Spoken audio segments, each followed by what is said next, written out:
आणि यानंतर पाहणार आहोत न्यूज टॉप 9। सुरुवातीला बघूयात महापालिकांचा महासंग्राम सुरू आहे त्या संदर्भातल्या टॉप 9 बातम्या। मुख्यमंत्री देवेंद्र फडणवीस आणि उपमुख्यमंत्री एकनाथ शिंदे यांची आज शिवतीर्थावरती संयुक्त जाहीर सभा होणार। संध्याकाळी 6 वाजता सभेला सुरुवात होणार। ठाकरे बंधूंच्या काल झालेल्या सभेतील भाषणावरती शिंदे फडणवीस काय बोलणार याकडे सर्वांचं लक्ष।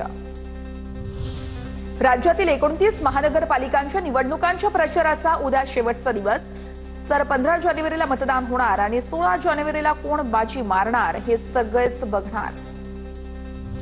उद्धव ठाकरे आणि राज ठाकरे यांची एकनाथ शिंदेंचा बालेकिल्ला असलेला ठाण्यामध्ये जाहीर सभा। संध्याकाळी 6 वाजता सभेला सुरुवात होणार। ठाण्यातील गडकरी रंगायतांसमोर सभा होणार। ठाकरे बंधूंच्या भाषणाकडे ठाणेकरांचं लक्ष।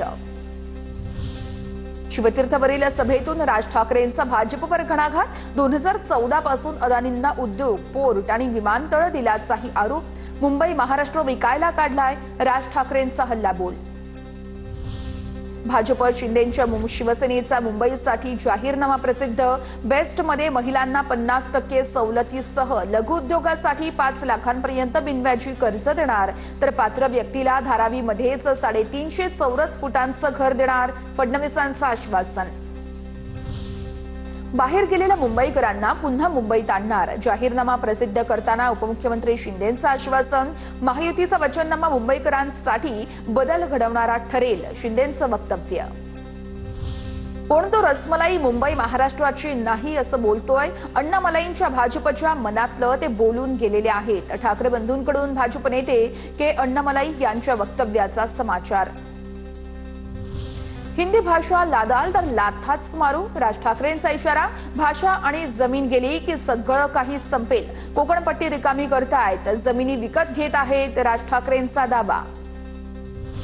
ठाकरेंनी चहासाठी बोलावल्यास जाणार का या प्रश्नावरती फडणवीस म्हणाले, चहासाठी कुणालाही नाही म्हणत नाही। मातोश्रीची दारं माझ्यासाठी उघडावीत यासाठी प्रयत्न केले, कधीही मातोश्रीवरती टीका केली नाही। एका मुलाखतीमध्ये फडणवीसांचं वक्तव्य। मनपा निवडणुकांची रणधुमाळी सुरू आहे त्या संदर्भातल्या टॉप 9 बातम्या बघूयात। उद्धव ठाकरे यांच्याकडून फडणवीसांना मुद्द्याचं बोला चॅलेंज। फडणवीसांशी डिबेट करण्यासाठी मी आदित्य ठाकरेंना पाठवतो, ठाकरेंचं वक्तव्य। माझ्या प्रत्येक भाषणामध्ये मी विकासावरच बोलतो, ठाकरेंनी लगेच 1 लाख रुपये पाठवावेत, फडणवीसांचा उद्धव ठाकरेंना टोला। भर सभेत आदित्य ठाकरे यांच्याकडून मुख्यमंत्री देवेंद्र फडणवीस यांची नक्कल। मोदी फडणवीसांचं मुंबईसाठी योगदान काय? कोस्टल रोडच्या भूमिपूजनाच्या फोटोत फडणवीस कुठे आहेत ते दाखवा, 3,03,000 रुपये देतो, आदित्य ठाकरे यांचं प्रत्युत्तर। निवडणूक आली की भाजप हिंदू मुस्लिम मराठी अमराठी करतं, शिवतीर्थावरील सभेतून उद्धव ठाकरेंचं टीकास्त्र, तर देवेंद्र फडणवीस हिंदू आहेत की नाही उद्धव ठाकरेंचा सवाल। नाशिक दत्तक घेतल्याचं म्हणालो होतो, वर्षातून 4 वेळा नाशिकमध्ये येतो, मात्र काही जण निवडणूक काळात पर्यटन करतात। मुख्यमंत्री फडणवीसांचा ठाकरे बंधूंना टोला।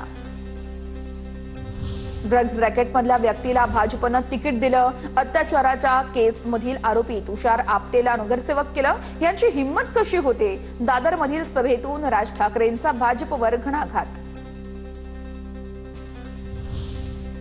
युगायुगांमध्ये कुणीही मुंबईला महाराष्ट्रापासून तोडू शकत नाही, शिवसेना आमदार निलेश राणेंची प्रतिक्रिया। तर 15 तारखेनंतर ठाकरे बंधू घरी बसणार आणि पेटी वाजवणार, निलेश राणेंची ठाकरे बंधूंवर टीका।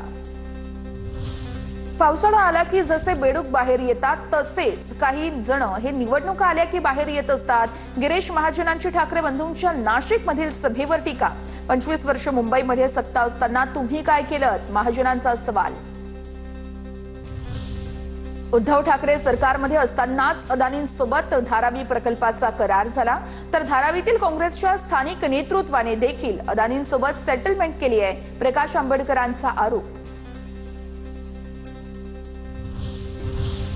यानंतर पाहणार आहोत राजकीय क्षेत्रात नेमक्या काय घडामोडी घडतायत न्यूज टॉप 9 मधून।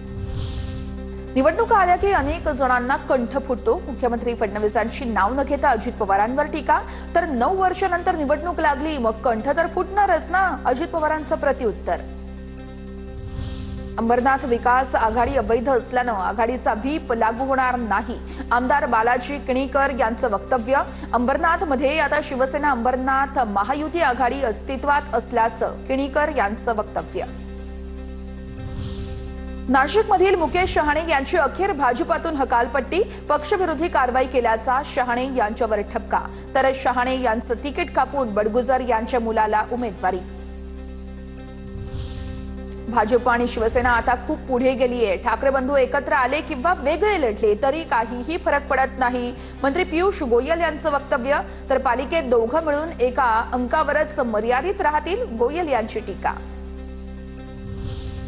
धुळे महापालिकेच्या निवडणुकीमध्ये एमआयएम ही भाजपची बी टीम आहे. माजी आमदार फारुख शहा यांचा आरोप. अजित पवारांच्या राष्ट्रवादीचे 38 उमेदवार निवडून येतील, फारुख शहा यांनी व्यक्त केला विजयाचा विश्वास. पुण्याच्याही भूलथापांना बळी पडू नका. काहीही झालं तरी जालना महापालिकेवरती शिवसेनेचा भगवा फडकलाच पाहिजे. शिंदेच्या शिवसेनेचे आमदार संजना जाधव यांचं मतदारांना आवाहन. कल्याण डोंबिवली महापालिकेच्या प्रभाग क्रमांक 18 मध्ये महायुतीच्या पोस्टरमध्ये खोडसाळपणा. महायुतीच्या बॅनरवरती भाजपच्या अधिकृत उमेदवाराच्या जागी धनुष्यबाणासोबत शिवसेनेच्या बंडखोर अपक्ष उमेदवाराचं कपाट हे चिन्ह लावत या ठिकाणी प्रचार. तर बनावट बॅनर सोशल मीडियावरती मोठ्या प्रमाणात व्हायरल. परभणीमध्ये शिंदेच्या शिवसेनेचे जिल्हा प्रमुख आनंद भरोसे यांचा उमेदवारांसाठी प्रचार. परभणीमध्ये विकासाच्या मुद्द्यावरती निवडणूक लढवत आहोत, समोर कोण आहे काय आहे हे बघणार नाही, आनंद भरोसे यांचं वक्तव्य. चंद्रपूर महापालिकेसाठी निवडणूक प्रचार अंतिम टप्प्यात. भाजप आमदार किशोर जोरगेवार यांनी देखील शहरामध्ये पायी जात भाजपच्या उमेदवारांसाठी प्रचार केला. आपल्यासाठी जीवाचं रान करणाऱ्या कार्यकर्त्यांची ही निवडणूक आहे, त्यांचा प्रचार करणं ही आमची जबाबदारी आहे, जोरगेवारांची प्रतिक्रिया.